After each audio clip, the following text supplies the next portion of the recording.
Hello everyone, and thank you for joining me today. I'm Pat Speth, author of the Nickel Quilt books, and in today's video I'm talking about one of my current quilt projects, as well as showing you images of this quilt utilizing the electric quilt program.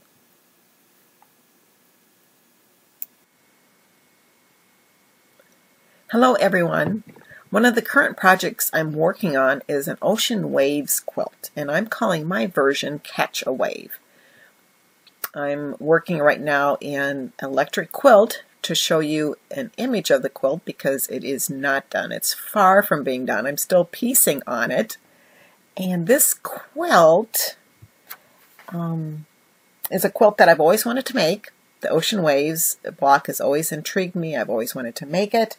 And I had many 2.5-inch strips that needed to be put to good use. So I'm using those in this quilt. With this quilt, I'm going with, as far as the color scheme, just for the main colors, just working in blues and greens. That's not something I do very often as far as color schemes. You know, like once a year I like to make a red, white, and blue quilt. But other than that, most of my quilts are just very, very scrappy to the point that I don't focus on any one color. So for me, going into a quilt that has a controlled color theme, like the blues and the greens, is pretty unusual, but I like this a lot. I like what is happening here.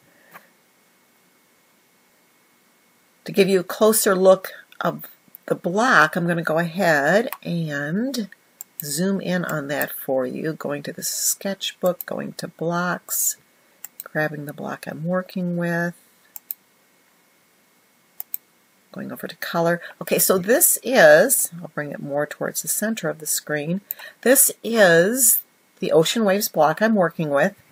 It contains 10 of the half square triangle units, along with 2 more darker shades of blues or greens and 2 more lighter shades. 2 more triangles in the lighter shades. The background fabric, I'm going with orange.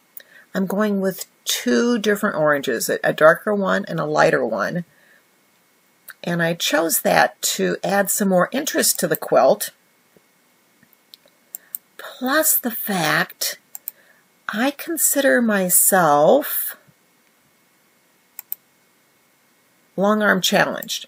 So when it comes to quilting in this area of the quilt where the blocks come together in the corners, when it comes to quilting in this area of the quilt, if this was all one fabric, the quilting would show up a lot more. And I think it would lose some of the sparkle, but you know what? And let's go to a quilt, I believe the one right before this, yes, has just all one background fabric.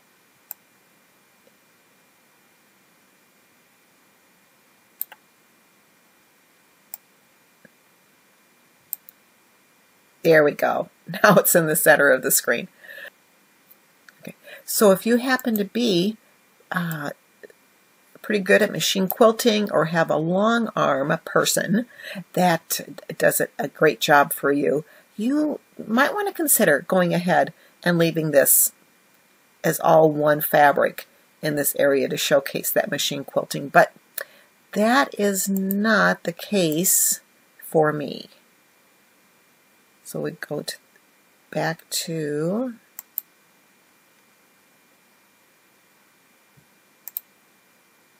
the laps. Yeah, and this is the lap size that I am making and working with. Let's see. I'm going to zoom in on this some to be able to show you the piece border. Fun, easy, simple piece border that I'm adding to this quilt is made up of 2.5-inch strips also, so I'm using a lot of 2.5-inch strips in the block, using them in the pieced border, and by making the border in this fashion, when constructing the quilt, when putting it together, I'm able to sew these pieced border sections onto the block rows. So this whole quilt is going to just be sewn together in rows. And the only time you have to go then all the way around the outside of the quilt is when you're adding the binding. So I like this construction technique a lot, and I'm using it more and more in the quilts that I am making. And for those of you who might be interested in seeing this in some larger sizes than just the lap, when I write the pattern, I also plan on, let me zoom up, go to the end here. There we go. This would be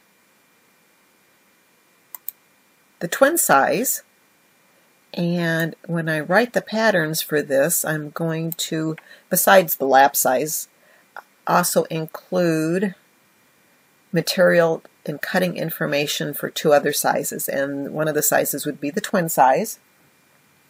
And this twin size, the block set is, I believe, 8 blocks by 11 blocks, so that'd be 88 blocks, and the size would be 72 by 96. Now for the queen,